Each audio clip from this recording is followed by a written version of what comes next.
კარმაზე როცა ვლაპარაკობთ, კარმა ზუსტად ესე გროვდება, მეგობრებო.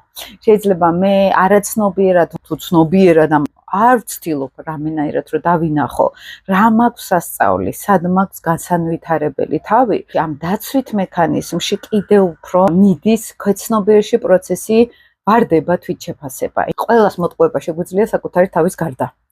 შეიძლება ცნობიერად ვატყუებდეთ ჩვენ თავს, მაგრამ ქვეცნობიერს ვერ მოვატყუებთ, იმიტომ რომ ღრმა ქვეცნობიერი სტრუქტურა აი კარმოს რო გულისხმობ ხოლმე, ეს გადის საერთოდ სხვა სამყაროებში. ის ლოგიკას, მატერიას არის გაცდენილი უკვე ego საერთოდ ქრება ძალიან ღრმა ქვეცნობიერში, რომელიც უკვე სულიერ სამყაროში არის გასული და მას აღარ აქვს კავშირი სხეულთან.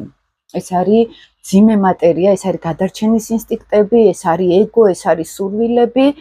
აი ამას რო გავცდებით, უკვე სხვა ლოგიკა არის. შესაბამისად, იმ ლოგიკაში, რაც ჩვენ ქვეცნობიერში არის, ძალიან კარგად ხედავს ჭეშმარიტებას ადამიანი. მისი შინაგანი მე, ხო?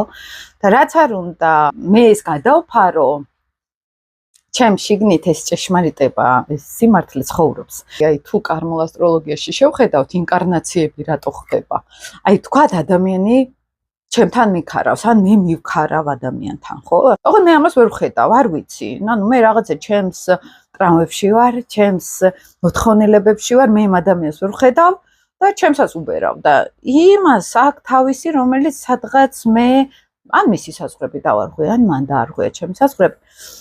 შემდეგი ინკარნაციებში მე აუცილებლად მომიწევს ამასთან შეხვედრა. შეიძლება იმ ადამიანის პოზიციაში, რომელსაც ვაწყენინე, რაც მან იგრძნო, იგივე მომიწევს მე და ვიგრძნო ეს კარმულ ვალს გულისხმობთ აქ, კარმულ გამოსყიდვას და მივხვდე რა გავაკეთე არასწორად. კარმული ჯაჭვები აი ესე მუშაობს. აი ადამიანების დანახვას იწყებ სხვანაირად. მე ხვდები უკვე სხვა ლოგიკას. ნეგატივები, აგრესიები, წყენები რაღაცნაირად აღარ მუშაობს, ხო, შენთვის. იმიტომ რომ ანუ უკვე შენ თავიდან გამოდიხარ, იმ ადამიანზე აღარ იყებ პასუხისგებლობას, აღარ ელოდები იმ ადამიანისგან რაღაცას, ხო? უკვე ხედავ იმ ადამიანს რა რესურსი აქვს, როგორი შესაძლებლობები აქვს და უბრალოდ მეც აღარ თხოვ. მე უკვე იწყებ შენ თავზე, რომ აი შენ რა დაგაკლდა აქ? რა მოთხოვნილება გაქვს, ისე იგი როგორი ადამიანი დამოძებნო ამისთვის, ხო? ანუ შენ თავზე ხდები კონცენტრირებული, შენ თავის მოსმენას და გაგებას იწყებ და არა სხვებზე ფოკუსირებას, რატო არ მომცა მე ეს? იმიტომ რომ უბრალოდ იმაზე არ გააკეთე აქცენტი, ვინც ამას მოგცემდა. და რატო არ გააკეთე აქცენტი? სადღაც ჩვენ არ გვაქვს ის ჯანსაღი ისეთ თვითშეფასება, რომელიც გულისხმობს საკუთარი თავის ცოდნას, საკუთარი საზღვრების ცოდნას, საკუთარი შეგრძნებების ცოდნას, რომ ვიპოვოთ სწორი ადამიანები, ან სწორი სიტუაციები, ან სწორი კარიერა.